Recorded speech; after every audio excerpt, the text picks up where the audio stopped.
ISIS થી બોલું છું અને તને અને તારા કાફલાને ઉડાવી દઈશું। સનાતન સંઘના પ્રમુખ ઉપદેશ રાણાને બોમ્બથી ઉડાવી દેવાની ધમકી મળતા વલસાડ રૂરલ પોલીસ મથકે ફરિયાદ। સનાતન સંઘના પ્રમુખ ઉપદેશ રાણાને ગઈકાલે સુરતથી મુંબઈ જતી વખતે ISIS તરફથી જાનથી મારી નાખવાની ધમકી મળી છે। તેઓ સુરતથી મુંબઈ સનાતન ધર્મના કાર્યક્રમમાં જઈ રહ્યા હતા।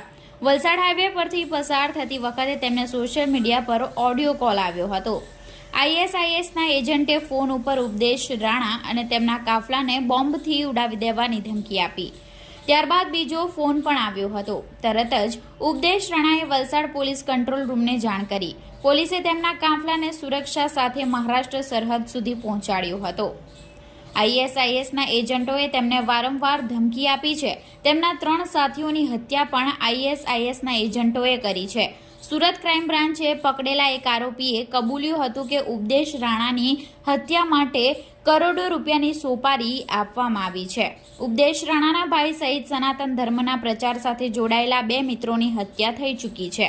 ઉપદેશ રાણાએ ગુજરાતમાં 11થી વધુ અને દેશભરમાં 30થી વધુ પોલીસ મથકોમાં ધમકી આપનારા સામે ફરિયાદ નોંધાવી છે। તેમને વલસાડ રૂરલ પોલીસ મથકે પણ ફરિયાદ નોંધાવી છે। हाँ जी, आपका नाम? उपदेश राणा, सनातन संघ चेयरमैन। और आप सूरत से जब कल और मुंबई की ओर जा रहे थे तब क्या हुआ था, इसके बारे में? सूरत से हम 3:30 बजे करीब निकले थे अपने मुंबई किसी काम के लिए। तो 5:30 बजे यहाँ पे कोई एकता होटल है जिसकी जानकारी मुझे अब पता चली कि ये उस हद में आता है। तो चाय पीने के लिए मेरी सुरक्षा में जो ASI हैं वो भी, और पुलिस की वलसाड़ पुलिस की लोकल रूरल की क्वालिटी की गाड़ी थी। तो हम रुके तो मुझे कॉल 5:30 बजे सही आता है। तो मुझे बोला जाता है कि उपदेश राणा तेरी जो गाड़ी है इसको भी उड़ाएंगे, ISI से हम बात कर रहे हैं, जो पुलिस की गाड़ी चल रही है इसको भी उड़ाएंगे। तो मुझे बड़ा मैटर ये सेंसिटिव लगा। मैंने तुरंत वलसाड़ पुलिस को कंट्रोल को कॉल किया। मेरे साथ जो सुरक्षाकर्मी थे उन्होंने कंट्रोल बात की और वहाँ से मुझे तुरंत सुरक्षा के साथ पूरा निकाला। कल मैं मुंबई गया, आज आते टाइम मैं PI साहब से मेरी बात हुई और उन्होंने पूरा सहयोग किया। इस मामले पर मैंने प्रकरण दर्ज करवाया। और क्यों इस तरीके से आपके ऊपर हमला करने की ये लोग साजिश कर रहे हैं, क्या है पूरा मैटर? देखिए, मेरी रेकी हो चुकी है, मेरे 3 साथियों की हत्या हो चुकी है। गुजरात की सूरत की क्राइम ब्रांच ने अभी 6 महीने पहले 1 करोड़ की सुपारी पाकिस्तान से मेरी पकड़ी है। स्वतः मामला सूरत क्राइम ब्रांच ने दर्ज किया था। उसमें 5 शूटर उठाए गए हैं, महाराष्ट्र से अलग, राजस्थान से अलग। एक मौलाना को सूरत से गिरफ्तार किया हुआ है।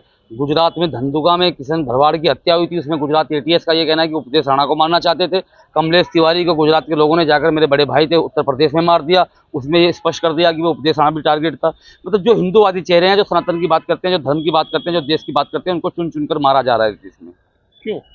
सिर्फ रीजन यही है कि हम अपने हिंदुत्व पर बोलते हैं, अपने धर्म की बात करते हैं, राष्ट्र की बात करते हैं, और ये बात कुछ कट्टरपंथी जो बाहर बैठे हैं देश से बाहर, उनको भी अच्छी नहीं लग रही, और जो देश के अंदर कट्टरपंथी है उनको भी नहीं चाहिए। मेरी रेकी 4 बार पीछा चुकी है, मेरी 5 बार मेरी गाड़ियों का पीछा हुआ है, मुझ पर अटैक हुआ है, लेकिन मैं जिंदा हूँ। और मैं यही कहना चाहता हूँ आपके चैनल के माध्यम से कि उन ताकत तो नहीं है, कायर हैं वो लोग। वो जितने गले काटेंगे हम गले माँ भारती के लिए कटवाएंगे, वो काटते रहें, लेकिन इस देश में ना भगवा को झुका पाया था ना झुका पाएगा।